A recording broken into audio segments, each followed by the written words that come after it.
माननीय अध्यक्ष महोदय, मैं जैसा पूर्व में कह रहा था कि कांग्रेस के दांत खाने के और हैं और दिखाने के और हैं। कांग्रेस सदन के भीतर कुछ कहती है, जनता के बीच में जाकर कुछ कहती है। आज जो आंदोलन चल रहा है उसमें किसान नहीं है, ये कांग्रेस प्रेरित लोग हैं और सारा देश इस बात को जानता है।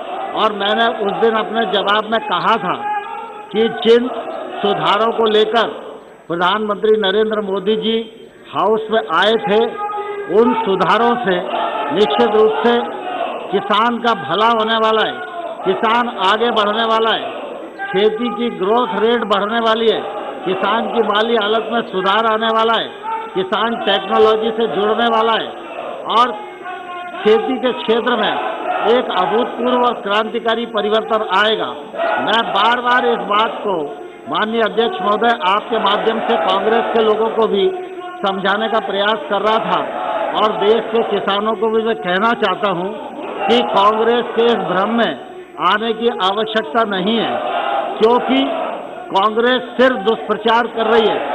कांग्रेस के समय में भी एमएसपी एक्ट का भाग नहीं थी और हमने कहा कि एमएसपी जारी रहेगी। प्रधानमंत्री जी ने भी देश को कहा कि एमएसपी जारी रहेगी और कल आपने देखा कि रबी की एमएसपी बुआई से पहले ही भारत सरकार ने घोषित कर दी है।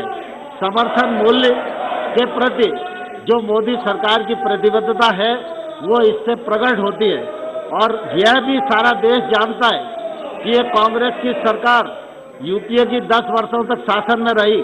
इन्होंने स्वामीनाथन साहब की रिकमेंडेशन को स्वीकार नहीं किया।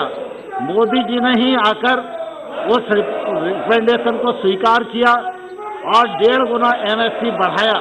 तब से लेकर लगातार एमएसपी बढ़ती आ रही है और मैं आपके माध्यम से देश को ये बताना चाहता हूँ और कांग्रेस के लोगों को भी ये समझना चाहिए, 9 से 14 के बीच में जो पेमेंट हुआ था एमएसपी के माध्यम से किसानों को, उससे 3 गुना पेमेंट 7 लाख करोड़ रुपया हम लोगों ने 6 वर्षों में किसानों को दिया है। और लगातार इस बात की भारत सरकार कोशिश कर रही है और सिर्फ हमने कानूनी रिफॉर्म नहीं किए।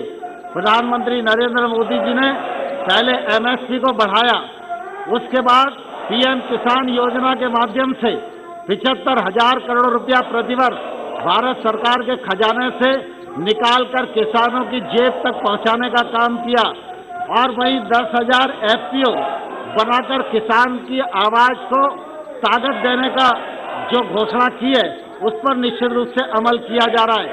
1 लाख करोड़ रुपए का इंफ्रास्ट्रक्चर फंड जो गांव-गांव तक पहुंचना है, किसान के पास टेक्नोलॉजी पहुंचनी है, फूड प्रोसेसिंग प्लांट पहुंचना है, वेयर हाउस पहुंचना है, कोल्ड स्टोरेज पहुंचना है, ये सारी का सारा ठीक से क्रियान्वित हो और खेती और किसानी आगे बढ़े, इसके लिए कानूनी रिफॉर्म जरूरी थे। और ये कानूनी रिफॉर्म कांग्रेस भी चाहती थी, लेकिन दलालों के प्रभाव और दबाव के कारण कांग्रेस ये हिम्मत नहीं कर पाई और इस वजह से नरेंद्र मोदी जी को ये कदम उठाना पड़ा। कांग्रेस के लोग जिस प्रकार का आचरण कर रहे हैं, मैं उसे देखकर निश्चित रूप से हैरान हूँ कि कांग्रेस के लोग अपने मैनिफेस्टो में इन्हीं रिफॉर्म के बारे में बात करते हैं।